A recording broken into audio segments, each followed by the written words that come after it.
एक नया नोट, एक खाली पन्ना। कभी सोचा है इसमें कितनी ताकत छिपी हो सकती है? हर महान विचार, हर दिल छू लेने वाली कहानी, हर बड़ा प्रोजेक्ट, सब कुछ बस यहीं से शुरू होता है। तो आज हम उसी सफर को समझने वाले हैं, एक चिंगारी को कहानी में बदलने का सफर। लेकिन इस सफर को शुरू करने से पहले एक सवाल है। क्या लगता है दुनिया की सबसे डरावनी चीज क्या है? कोई खूंखार जानवर या शायद अंधेरा? नहीं, बल्कि कई लेखकों, कलाकारों और सोचने वालों के लिए वो चीज है ये, एक खाली पन्ने पर टिमटिमाता हुआ कर्सर।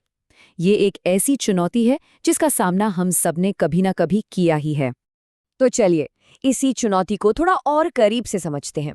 इसे खाली पन्ने का डर भी कह सकते हैं। कैसा लगता है ये? अक्सर ऐसा महसूस होता है जैसे दिमाग पर बहुत बड़ा बोझ है, कुछ समझ नहीं आ रहा कि कहाँ से शुरू करें।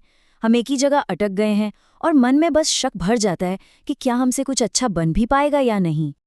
देखिए, एक खाली पन्ना ना एक सिक्के के दो पहलुओं जैसा है।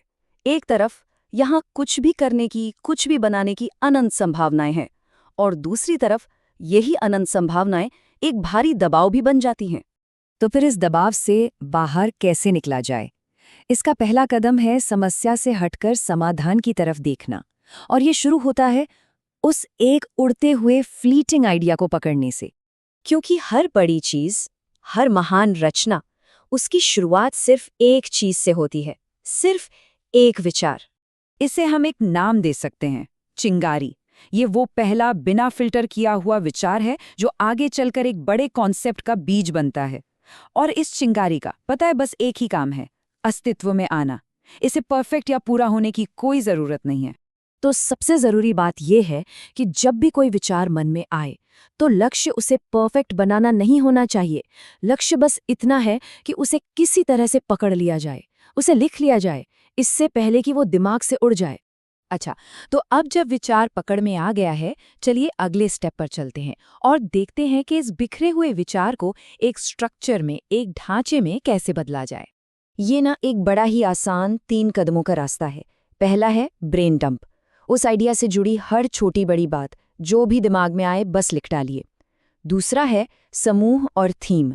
अब उन लिखे हुए विचारों में पैटर्न ढूंढिए और एक जैसे विचारों को एक साथ रखिए।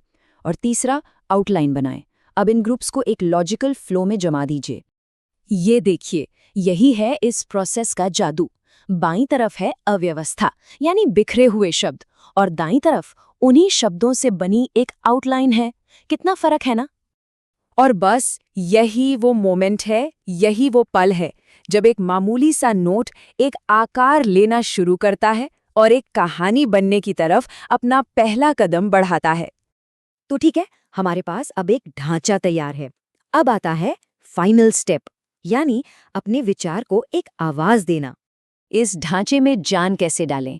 इसमें और ज्यादा डिटेल्स जोड़कर, इसे एक कहानी का रूप देकर, इसकी भाषा को और सुधार कर, और इसके अलग अलग हिस्सों के बीच के कनेक्शन को और भी ज्यादा मजबूत बनाकर। इस पूरे प्रोसेस में एक बात हमेशा याद रखनी चाहिए कि बड़ी चीजों की शुरुआत अक्सर बहुत छोटी होती है। जैसा कहते हैं ना, हर किताब कभी एक वाक्य हुआ करती थी। या फिर इसको ऐसे भी सोच सकते हैं कि हर विशाल इमारत कभी कागज पर बना एक छोटा सा स्केच ही तो थी। तो हमारी शुरुआत भी उतनी ही सिंपल हो सकती है। तो अब वो खाली पन्ना उतना डरावना नहीं लग रहा होगा, है ना? अब ये एक मौका लगता है, एक इनविटेशन। वो खाली पन्ना इंतजार कर रहा है, उस पर क्या लिखा जाएगा।